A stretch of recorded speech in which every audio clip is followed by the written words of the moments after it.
Well, thanks a lot for your time. Thank you. Bye now. Good afternoon, Hotline. Good afternoon. Hey, what's up today? Not much. You said there was a mistake in the ad, the full-page ad? Yes, I did. And that was that the offer of $15,000 was 50% more than the other one. I believe the offer from both is $15,000. Yeah, I thought when I read the article, or when I read the account, that Friendly's had offered 10.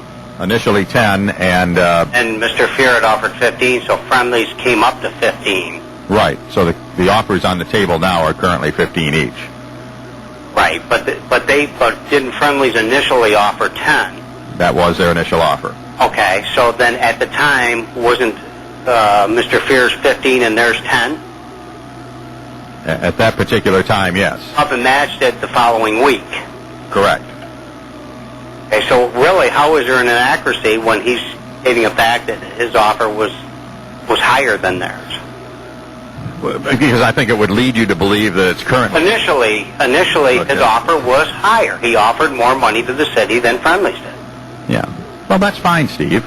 Well, no, I'm just saying, Jeff, you can pick apart little things, but I think if you want to say, well, his article was inaccurate, it wasn't inaccurate. Well, it's not an article, it's an advertisement. But the advertisement, it was... All right, well, let me put it this way to benefit you and maybe any lawyer friends of yours. I feel it was misleading, perhaps not intentionally. I understand what the initial offers were. I'm more than happy to explain that, but I'm just saying that as we sit here on a Sunday morning in Watertown, New York, and the paper is on your doorstep, the offers were the same. I don't think that point matters. The issue is whether or not you're going to have an auction, and then whether or not you're going to accept and validate the results of that auction with a 4/5 vote.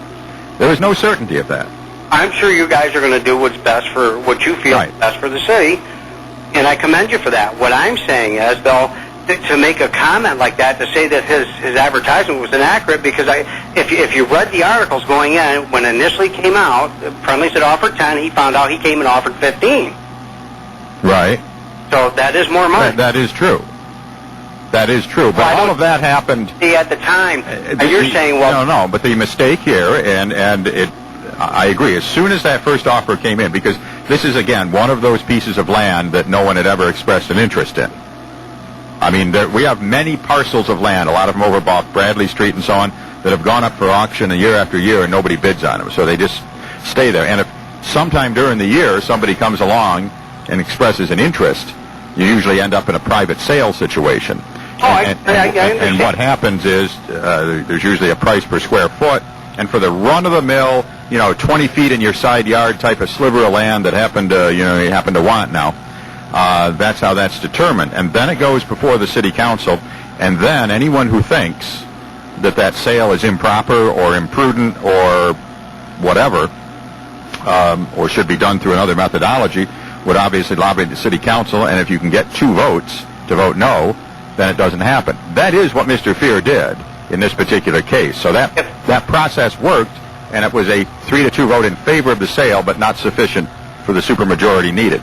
So that system worked. After that happened, I was asked to take another look at it, based on more complete information or whatever about what Friendly's had proposed, and I did that, and obviously, apparently, have changed my mind. Right. Well, I mean, did the fact that Friendly's offered $5,000 more the second time around? No. Okay, that had no. So then you guys would accept 10 then? No, I think the 15 is fine, but the point is whether if it is in some ways a qualitative judgment. Let's say there were 2. Let's say one was 10 and one was 15. I want to bring up the point that I didn't think that there was a mistake in the advertisement, because and you're welcome to that opinion. Yeah, it doesn't matter that much. All I'm saying, if what you say is true, that property did go up for auction at one time, then that's fine if you have that happen later on. Well, it's been in the inventory for some time, and then it was... It did go up for one point, how the county has their auction and so on. There was a house on Haney Street at one time. It was lost for taxes. The city did demolish it. I don't have specific recollection on it, because then all of a sudden the city owned it, and the city granted itself an easement for drainage, and that culvert was put in there with all those... You've been over there, haven't you? I've driven by there. I've really never paid much attention to there. Well, no, I mean, have you looked at the land? Have you seen the land? I've seen it years ago because I know the gentleman that lives on Haney Street, my son and his best friends and all that. Yeah, well, I think I'm familiar with the layout over there. I think it would be important to look at it. It's behind Coast's Tire. I think it would be important to look at it contemporaneously to see what it looks like now. And, I wish that satellite photo that had been in the ad had actually also had superimposed on it the tax map line boundary so you could see where it was. Because it really didn't show, where it was. It is true Mr. Fear's land stretches out from behind his mattress store around the backside of Friendly's, and it does coincide with a portion of this property in question. Most of the common border is between Friendly's and the other parcel. This is an unusual situation because the same thing is going on right now in Fisher's Landing. There was a piece of property that these people had maintained. I guess there's a sewer line going through that too. And all of a sudden the town says, well, we'll sell this property to them because they planted flowers on it and taken care of it.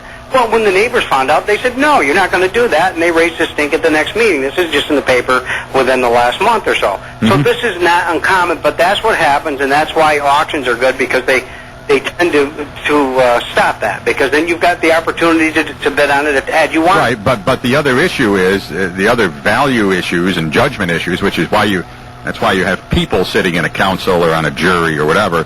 Let's say you had an auction and there was an offer of $22,000 and an offer of $19,500. Is the $22,000 offer better?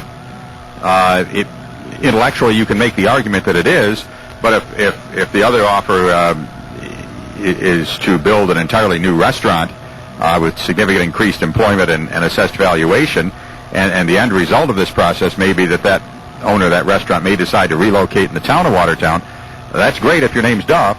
Not great if your name's Graham. And, my job is to weigh those considerations, and I think that's what the council has done. Now, is the process perfect? No, and normally a lot of these type of sales in which somebody buys a sliver of adjacent land just go off in a very perfunctory manner and you don't even read about them.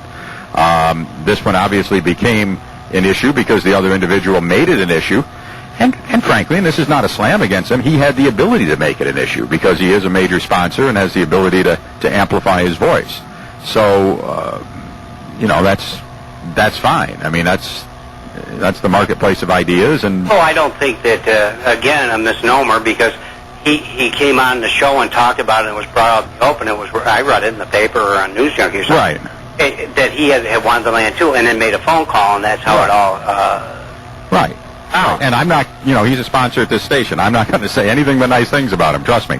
Well, yeah, but I mean, I think it's, it's just that the track record with that, it just goes back so far.